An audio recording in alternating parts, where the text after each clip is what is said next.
Good day. Today I'm with one of the most enterprising people that we have experienced over the past few years at the Chamber. He is the current president of BCIC, the Bangalore Chamber of Industry and Commerce. He is also the executive director of Sameera Valliappa Group. Pleasure to have you with us. Thank you. Well, beautiful website right now. So much of information. May I ask you why all of a sudden, we can see an influx of information, industry updates, reports.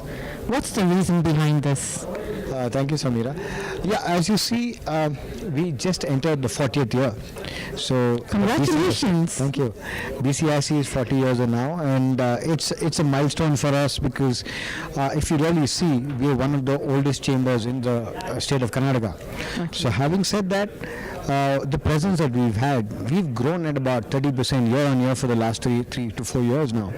And the growth has been phenomenal thanks to the state of Karnataka as well as the work done by various presidents over the years. And this is kind of needs to be projected in a good way to the almost 700 members of ours. And this not only is the focus of our membership, but it's also the focus to the public. I mean, it's what the BCIC stands for. Not only industry, services, manufacturing, the way skilling. There's a huge amount of work that's been done by various committees, almost 22 of our committees. And unless we have a very dynamic website which keeps updates and information and government policies, through various social media connect, and maybe through an app in time to come, maybe not very far away, as well as government programs that we have, ease of doing business. We've done, I think, about 4 events with the Karnataka government, and the policy advocacy that the BCIC has always been involved with, and of course the 3I, the Industry Institute Interface, which we work with various education institutes. So this is summing up in a nutshell the 10-point program that we always had for the BCIC to be put in a nice consolidated website. Then later on, maybe, as I said, within the next few weeks, have it on app where every member can actually interact and get information just by a click. So this would mean that one is our membership would grow, and the second thing is the ease of doing business with the Bangalore Chamber of Industries and Commerce would be a biggest change factor compared to other organizations, and information both inward as well as outward. So for example, if you want to do a study just on like a program we just did with Pennsylvania State, so we could have actually attracted inputs from over 685 members today, and that could be as easy as a tweet or as easy as a connect on a WhatsApp message. So that is what we're trying to do to the Bangalore Chamber. Well, I can see so much happening at the BCIC right now. What exactly are you trying to achieve, and how and where do you want to position yourself, knowing that there are so many other chambers around? Why should a company out there in Karnataka or anywhere in India for that matter come and join the Bangalore Chamber of Commerce? That's a good question. I mean, we always ask ourselves how different we want to be from other chambers. But then at the end of the day, what really matters is the culture of the chamber. So if you really see, the BCIC with its membership over the years has grown in stature because of its contribution with members and contribution to the members.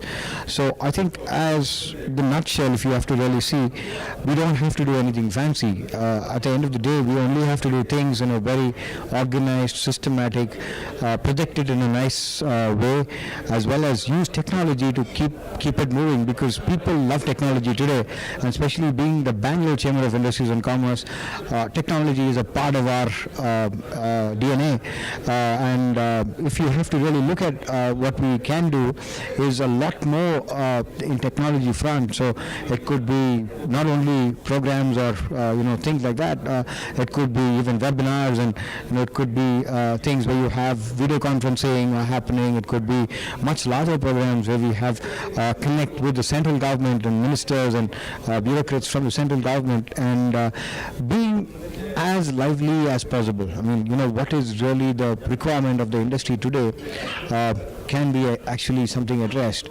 And once we have this connect, maybe through the social media, through the website, through the connect with our membership through an app, I think information flow and information, digesting information, I would put it that way, can be very, very fast and simple. So that would be the engine of growth at the BCIC, I would say.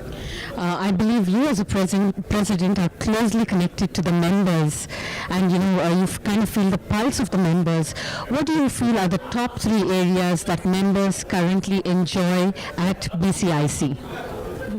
I'm not very sure with the top 3 areas, but I think what really is an important thing that every president or every head of an organization, let it be a company or a chamber, must do is go with the flow of the team.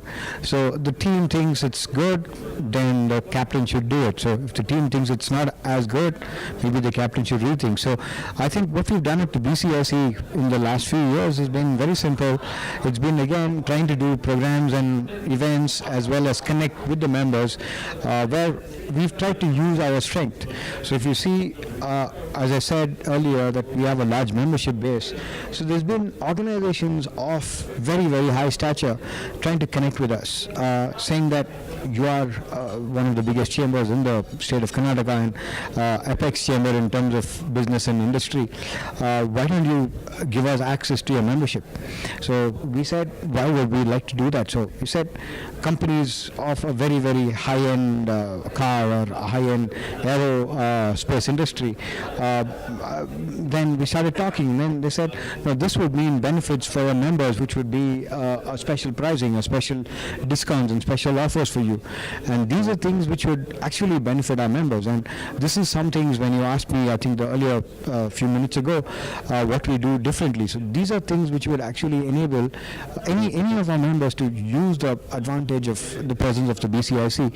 And going forward, this could become a real big space, because what really happens is you're talking about 95% of manufacturing in the state of Karnataka were members of BCIC. So just take an example. If you're looking at manufacturing, you're looking at bread and butter, let's say bearings.